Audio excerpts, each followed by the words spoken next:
हरे कृष्णा। जैसा कि आप सभी ठीक होंगे, खुश होंगे और आगे बढ़ रहे होंगे अपने जीवन में कामयाबी को, तो आज हमारा लेक्चर 2 है। जैसा कि मैंने पिछले क्लास में बताया था कि आज हम लोग भगवत गीता की महिमा क्या है वो डिस्कस करेंगे और इंटेलेक्चुअल्स, ज्ञानी, हिस्टोरियंस एट्सेट्रा लोगों का क्या कमेंट्स है, हम इसे क्यों लें, why to listen and who should listen and from whom shall we listen, ये सब हम लोग आज यहाँ पर देखेंगे। अब जैसा कि मैंने बताया था, मैं अपना पॉइंट्स नोट करके लाता हूँ ताकि कंटेंट बेस्ड रहे। तो सबसे पहले हम शुरू यहाँ पर होंगे मेरिट्स ऑफ भगवत गीता, भगवत गीता की महिमा। तो सबसे पहला है, ये एक जीवंत ज्ञान है। जैसे मैंने अपने लास्ट लेक्चर में बताया था, यह एक जीवंत ज्ञान है क्योंकि इसे जिन्होंने बोला है वह अनंत काल से जीवंत हैं, थे और आगे भी होंगे। इसीलिए यह ज्ञान जो है वो जीवंत ज्ञान है और ये सदैव हमारे हित के लिए है। अब है कि जैसे हमारे शास्त्रों में भी है, पुराण में भी है, वेद में भी है, सब जगह है कि जो माँ गंगा है वो श्री हरि के लोटस फीट से निकलती हैं, फिर उसे ब्रह्मा जी अपने लोटा में लेते हैं, फिर वह धरती पर ये भगवान शिव उसे अपने जटाओं में नियंत्रित कर तब उसे इस धरती पर छोड़ते हैं, क्योंकि गंगा जी की इतनी क्षमता है कि वह पूरा मतलब धरती को समा सकती है। तो वो जो माँ गंगा है वो श्री हरि के पुष्प कमलों से है और जो ये भगवत गीता का ये जो ज्ञान है ये उनके मुख से है। तो इसकी महिमा कितनी अपार होगी। हालांकि श्री हरि के मुख, पुष्प, चरण सब एक समान है, किसी में कोई भेद और कोई आपत्ति किसी को नहीं होना चाहिए। अब है कि महान संतों ने ये भगवत गीता पर क्या बोला है। तो सबसे पहले हम तो जो हमारे अद्वैतवादी संत हैं, अद्वैतवादी वो हुए जिन्होंने केवल ब्रह्म प्रकाश को ही भगवान मान लिया, वो अद्वैतवादी संत हुए। और भारत में सबसे बड़े अद्वैतवादी संत आदि शंकराचार्य जी हैं। उन्होंने कहा है कि भगवत गीता माँ गंगा के समान है, भगवत गीता अमृत है और Bhagavad Gita a true treasure of happiness, peace and enjoyment है। अब वैष्णव संत ने क्या कहा। वैष्णव वो हुए जो श्री कृष्ण, श्री राम, श्री हरि और तमाम वैष्णव तत्वों के जो भक्त हैं वो आपके वैष्णव हुए। और वैष्णव विग्रह सेवा पर विश्वास रखते हैं। विग्रह सेवा यानी मूर्ति पूजन, आइडल वर्शिप। और भगवत गीता में श्री हरि ने बहुत स्पष्ट बोला है कि इन दो में से कौन सा पूजन बेस्ट है, कौन सा ये प्रक्रिया बेस्ट है। हालांकि बेस्ट दोनों है, लेकिन उन्होंने बताया कौन आसान है और कौन उनके तक पहुंचने का सरल रास्ता है। तो अब हम लोग आगे बढ़ेंगे। हाँ, अब ये जो ज्ञान है ये अर्जुन को श्री हरि ने आज से 5000 साल पहले कुरुक्षेत्र के मैदान में बोला था, युद्ध भूमि में बोला था। अर्जुन के सामने स्वयं अनंत कोटि ब्रह्मांड के स्वामी श्री कृष्ण खुद उनके सामने थे, तब अर्जुन अपना अंदर का युद्ध हार चुका था। तब श्री हरि ने अर्जुन से ये नहीं कहा कि जाओ ये भागकर ये अगरबत्ती ले आओ, नारियल ले आओ, ये फल ले आओ, ये करो, 2-4 फास्टिंग कर देना काम हो जाएगा। ऐसा कुछ नहीं बोला। उसने अर्जुन के अज्ञानता को, डिप्रेशन को ज्ञान से ये तारा और उसे उठाया। तो ये जानना बहुत ज़रूरी है। अब है कि जो इसे बोलता है और जो इसे सुनता है, दोनों के जन्म जन्म के जो पाप हैं वो कट जाते हैं, वो पूरी तरह पवित्र हो जाता है। और ये लाइफ चेंजिंग भी है। और इस भगवत गीता पर एक बात बहुत अच्छी है कि जो हमारे समस्त वेद, पुराण, उपनिषद, ग्रंथ जितने भी हैं, ये इनको गौ कहा गया है। और जो गौ का जो थन है, जहाँ से दूध आता है, उस थन को भगवत गीता कहा गया है। कृष्ण को ग्वाला कहा गया है। और जो ग्वाला यानी कृष्ण, जो थन से दूध यानी भगवत गीता के थ्रू जो ज्ञान हमें दे रहे हैं, वो भगवत गीता का ज्ञान है। ये एक पर्सोनिफाइड किया गया है। तो अब हम आते हैं कि महान इंटेलेक्चुअल्स ने इस पर क्या कहा है। अब इंटेलेक्चुअल्स में हम ज़्यादा बैक नहीं जाएंगे, जिनको सभी लोग जानते हैं, उन्होंने भगवत गीता पर क्या कहा है, हम लोग थोड़ा वो देख लेते हैं। तो सबसे पहले महात्मा गांधी जी, हमारे राष्ट्रपिता, उन्होंने क्या कहा। उन्होंने कहा कि आज़ादी के लड़ाई के दौरान जब भी वो वीक फील करते थे, लो फील करते थे, एनर्जी से डाउन फील करते थे, वो तुरंत भगवत गीता की शरण लेते थे, तुरंत रिचार्ज हो जाते थे और एक नई जोश के साथ फिर से फ्रीडम मूवमेंट में लग जाते थे। और इंडिपेंडेंस मूवमेंट का तमाम आइडिया, कब हमें शांत रहना है, कब प्रहार करना है, ये सब जितना था उन्हें यह ज्ञान भगवत गीता से ही प्राप्त हुआ। अब है ग्राम स्वराज, जो आज पंचायती राज व्यवस्था है, जो ये स्वराज पर जो महात्मा गांधी जी ने बोला, वो भी भगवत गीता की ही देन है। अब है स्वच्छता, आज जो स्वच्छ भारत अभियान चल रहा है, यह स्वच्छता का भी ज्ञान जो गांधी जी को प्राप्त हुआ, वो भी भगवत गीता से ही प्राप्त हुआ। अब है ट्रस्टीशिप का थ्योरी, जो महात्मा गांधी ने दिया। अब मतलब आजकल हम आप सभी लोग एक चीज़ ज़रूर बोलते हैं, मेरा गाड़ी, मेरा बंगला, मेरा ये, मेरा वो, हर चीज़ में मेरा मेरा।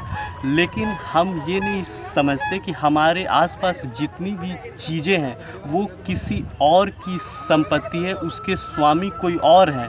हम जब तक यहाँ हैं, हमें सेवा के लिए वो प्राप्त हुआ है। तो यह जो ज्ञान है वो गांधी जी को प्राप्त हुआ और गांधी जी ने ट्रस्टीशिप का थ्योरी यहीं से क्वाइंड किया। अब गांधी जी के बाद हम आएंगे हमारे पूर्व राष्ट्रपति और missile man of India doctor APJ Abdul Kalam ji के पास।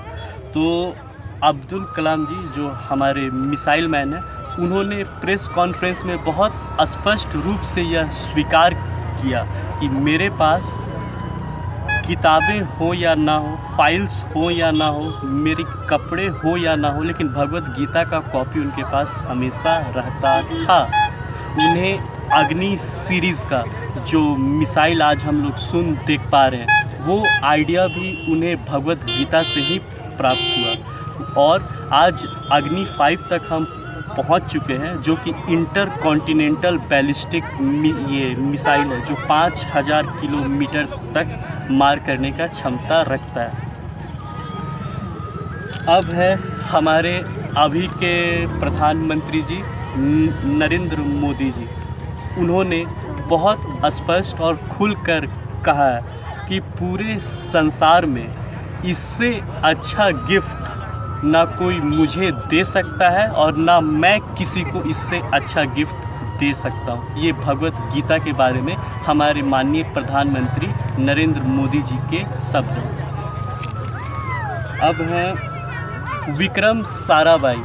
जो विक्रम साराभाई हैं, वो भारत के स्पेस प्रोग्राम के एज अ फादर माने जाते हैं। और विक्रम साराभाई स्पेस स्टेशन जो है वो केरल में है। एक विक्रम साराभाई के साथ एक छोटी सी घटना हुई। वो वेटिंग रूम में भगवत गीता पढ़ रहे थे, तो एक न्यू साइंटिस्ट यंग थे, वो ज्वाइनिंग के लिए आए और उस समय साराभाई भगवत गीता पढ़ रहे थे। और वो साइंटिस्ट जब आए तो गार्ड्स ने, भाई साइंटिस्ट हैं, ऑफिसर हैं, तो सैल्यूट तो करेंगे ही। तो उस यंग साइंटिस्ट को सैल्यूट किया।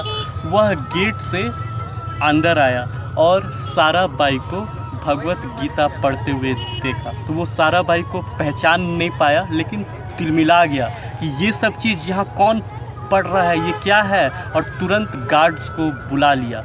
जैसे गार्ड्स आए वो साराभाई को देखकर ये सैल्यूट करने लगे। तब साराभाई अपना चेयर टर्न किए और उस यंग साइंटिस्ट को समझाए कि भारत का स्पेस प्रोग्राम का भी जो स्रोत है, जितना मैं दे पाया हूँ वो भगवत गीता से ही है, आपको भी ये फॉलो करना चाहिए। तो उस यंग साइंटिस्ट को भी उस दिन ब्रह्म ज्ञान हुआ। अब है अल्बर्ट आइंस्टाइन।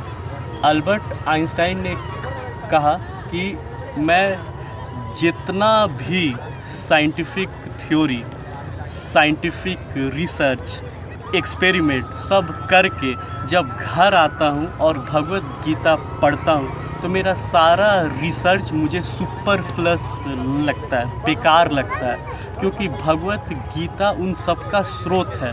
और भगवत गीता ही आज से, मतलब जब से उन्होंने यह ज्ञान लिया तब से उन्होंने भगवत गीता को अपने तमाम साइंटिफिक रिसर्च का इंस्पिरेशन बताया है।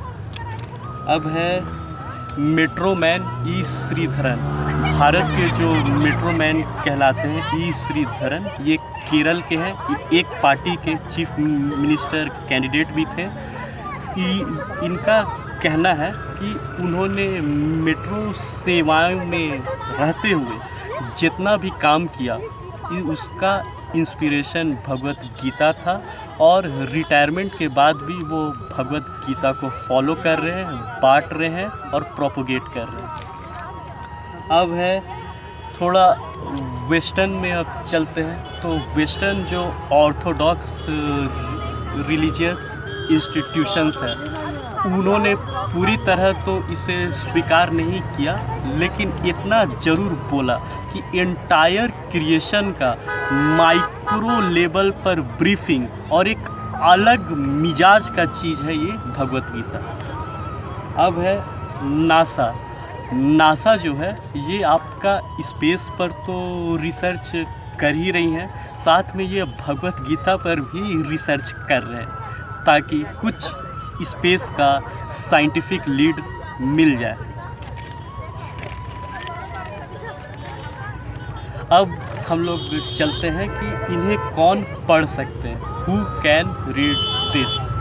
तो anyone can take this divine knowledge, कोई भी इसे पढ़ सकता है। लेकिन भैया आज तक आप जहाँ भी गए हैं एडमिशन के लिए तो कुछ एलिजिबिलिटी तो आपसे मांगा गया है। तो यहाँ भी आप आए हैं कुछ जानने सीखने, तो आपसे भी एलिजिबिलिटी मांगा जाएगा। तो आपके लिए एलिजिबिलिटी ज़्यादा है नहीं। सबसे पहला है अनकंडीशनल फेथ, बिना शक के विश्वास, अनकंडीशनल फेथ। और जब आप अनकंडीशनल फेथ रखोगे तो स्वयं इसे समझते जाओगे। और जब श्री हरि का जो सुप्रीम आदेश है, जब मैं श्री हरि बोलता हूँ तो श्री राम, श्री कृष्ण, सारे वैष्णव तत्व उसमें समाहित हो जाते हैं, इसलिए मैं श्री हरि शॉर्ट में बोलता हूँ। तो श्री हरि का जो सुप्रीम ऑर्डर है उसे आप फॉलो करना स्टार्ट करेंगे। जब उनके ऑर्डर्स को फॉलो करेंगे तो आप भक्त कहलाएंगे, और जब भक्त बन जाएंगे तब आप में सब कुछ करने की क्षमता विकसित हो जाएगी। तो ये है आपका। अब फेथ, विश्वास, अनकंडीशनल विश्वास का थोड़ा सा रियल लाइफ से लिंक कर लेते हैं। जैसे हम आप जब भी हेयर कट के लिए जाते हैं तो हम अपने आप को पूर्णतः अनकंडीशनल सरेंडर कर देते हैं नाई को, और वो नाई खतरनाक औजार हमारे कान, गला से ले जाता है, लेकिन हमें उन पर विश्वास है कि यह सिर्फ बाल काटेगा। तो विश्वास वैसा होना चाहिए। जब आप बैंक में भी पैसे डालते हैं तो विश्वास शो करके डालते हैं, तो विश्वास इस पर भी उसी लेवल का होना चाहिए कि ये आपके हित के लिए है। अब है हम यह जो ज्ञान है ये किन से लें? किसी से भी तो नहीं लिया जा सकता, किन से ले? तो सबसे पहला है कि जो भी गुरु यह ज्ञान आपको दे रहे हैं, आप उनसे पूछिए कि आपका स्पिरिचुअल लीनिएज, मतलब आप परंपरागत गुरुओं से शिक्षा प्राप्त किए हैं, मतलब आपके गुरु कौन है, फिर उनके गुरु कौन है, उनके गुरु कौन है, उनके गुरु, ये लास्ट में कृष्ण तक जाएगा, तब वो परंपरागत गुरु कहलाएंगे और उन्हीं से यह ज्ञान ले। वही ऑथोराइज्ड है आपको यह ज्ञान देने के लिए। अब है कि कुछ सावधानियाँ। जो भी जादूगर, बाबाज, मिस्टिकल, रातों रात धनी होने का उपाय जो बताते, इन सब से बच कर रहने का ज़रूरत है। श्री हरि ने कहीं अर्जुन या भगवत गीता या हमें ऐसा कुछ करने का नहीं बोला है। अब है कि मेरा सोर्स क्या है, मैंने यह शिक्षा कहाँ से ग्रहण की है। तो सबसे पहले मैंने यह शिक्षा जो है मैं आपके सामने प्रस्तुत कर रहा हूँ। सबसे पहले ये हिज डिवाइन ग्रेस श्री अमोघ लीला प्रभु जी, यह अभी इस्कॉन के वाइस प्रेसिडेंट है। मैंने इनकी भगवत गीता क्लासेस की है। अब है his divine grace Shri Vrindavan Chandra Das ji, यह चेयरमैन है गिव गीता के। नेक्स्ट है his divine grace Swami Mukundananda ji, जो जेके योग संस्थान के हेड हैं और जगत गुरु कृपालु जी महाराज के शिष्य भी हैं, स्वामी मुकुंदानंद। अब जो मैंने डिप्लोमा का सर्टिफिकेट कोर्स जो किया, जिनके अंदर किया, वो नाम है his divine grace Shri Madhusudan Vishnu Das ji और तमाम वैष्णव संत, कलीग, सहकर्मी, सहयोगी, इन सबों का सहयोग मुझे प्राप्त हुआ। अब है कि हम इसे क्यों सुने, आपकी बात हम क्यों सुने, तो आइए देख लेते हैं क्यों सुने। तो सबसे पहले है अपने लिए, फॉर योरसेल्फ। दूसरा है सेल्फ रियलाइजेशन के लिए, अपने आप को रियलाइज़ कीजिए आपको कहाँ होना चाहिए था, आप कहाँ पर हैं। तीसरा सेल्फ एनालिसिस के लिए, जो श्री हरि ने जो मापदंड तय किए हैं कि यहाँ आकर आपको क्या करना चाहिए, आप उस मापदंड में अपने आप को मैच कर पाइएगा कि क्या करने के लिए भेजा गया था और हम कर क्या रहे, और अपने आप को सेल्फ करेक्ट कर पाइएगा। अब है यह आपको बर्थ और डेथ साइकिल से मुक्त कर देगा। मतलब हम 85 लाख योनिज में पास हुए, ये हम लोग भगवत गीता में भी देखें। ना जाने हम लोग कई बार बिल्ली, कुत्ता, सूअर, गाय, हाथी, अनंत बार अनंत शरीर प्राप्त कर चुके और बार बार इस चक्र में घूम रहे हैं। तो आप इससे एलिवेट हो जाइएगा, बर्थ एंड डेथ साइकिल से मुक्त होकर आपका ओरिजिनल प्लेस जो है वो श्री हरि ने भगवत गीता में बताया है, वैकुंठ है। वैकुंठ जो है वो श्री हरि का धाम है, God head of supreme personality Shri Krishna का एबोर्ड है, वो घर है वैकुंठ। और इस पृथ्वी को कुंठ कहा गया। कुंठ मतलब जो दुख दे और वैकुंठ मतलब जो दुख से परे हो। अब थोड़ा इसका साइंटिफिक कनेक्शन देख लेते हैं। यहाँ पर दुख इसलिए है, यह कुंठित इसलिए है क्योंकि यहाँ पर टाइम और स्पेस काम करता है। टाइम और स्पेस है इसलिए यहाँ पर निरंतर घटनाएं चल रही हैं, इसलिए यह कुंठ है। लेकिन जो वैकुंठ है श्री हरि का धाम है, वहाँ पर टाइम स्पेस कुछ नहीं है, इसलिए वहाँ पर दुख नहीं, इसलिए उसे वैकुंठ कहा गया, दुखों से परे। तो हमारा अंतिम लक्ष्य वही है। तो ये हुआ। अब है आप एक हम्बल इंसान बनेंगे और आपका व्यवहार ही आपका सब कुछ तय करता है, तो ये बहुत ज़रूरी है। और लास्ट एक बेटर इंटेलेक्ट, सूझबूझ वाले व्यक्ति बनेंगे। भेड़ बकरी की तरह केवल पैसा और सांसारिक सुखों के पीछे केवल नहीं भागेंगे। एक बैलेंस और संतुलन आपका बना रहेगा। अब और बाकी इसका एंडलेस बेनिफिट है जो हम लोग भगवत गीता में देखेंगे। अब है हम इसे कब सुने, क्या मॉर्निंग 4 बजे ब्रह्म मुहूर्त में उठकर सुनना स्टार्ट कर दें, या फिर दोपहर शाम नहा धोआ कर, या कुछ भी। तो यह सुप्रीम ऑर्डर है, और जो इसे लेता है वह भक्त होता है, क्योंकि वह श्रद्धा शो करता है। और भक्ति के लिए ना कोई टाइम है, ना कोई डायरेक्शन है, ना कोई रिचुअल्स है। अपने सूटेबिलिटी पर, आपकी इच्छा पर जब चाहें तब इसे प्राप्त कर सकते हैं। अब है आज तो महिमा, इंटेलेक्चुअल और बाकी सब हमने देख लिया। अब है कि अगला वीडियो क्या होगा। तो अगला वीडियो से आपका चैप्टर्स शुरू हो जाएंगे। इसमें टोटल 18 चैप्टर्स हैं, 700 श्लोक्स हैं। तो हम लोग देखेंगे और हम लोग एनालॉजी के थ्रू समझेंगे, मतलब हर श्लोक को रियल लाइफ एग्जाम्पल से कनेक्ट करके और समझेंगे। ऐसा नहीं होगा कि मैं आया, श्लोक बोला, उसका हिंदी बोला और चल दिया, ऐसा नहीं होगा। हम लोग रियल लाइफ सिचुएशन से लिंक करेंगे। अब है कि इसमें हम ये कर्म योग, ज्ञान योग, ध्यान योग, भक्ति योग, श्री हरि ने इसे जैसा बांटा है हम इसे वैसे ही लेकर चलेंगे। और जो हमें खुशी और शांति जो प्राप्त होगा वो एंडलेस होगा। तो यही हमारा नेक्स्ट वीडियो का लक्ष्य होगा। और इन्हीं सब जानकारियों के साथ मैं आपसे विदा लूँगा। हमेशा खुश रहें, दूसरों की मदद करें, स्वच्छता रखें और इस एंडलेस ब्लिस में मेरे साथ बने रहें। धन्यवाद। हरे कृष्णा।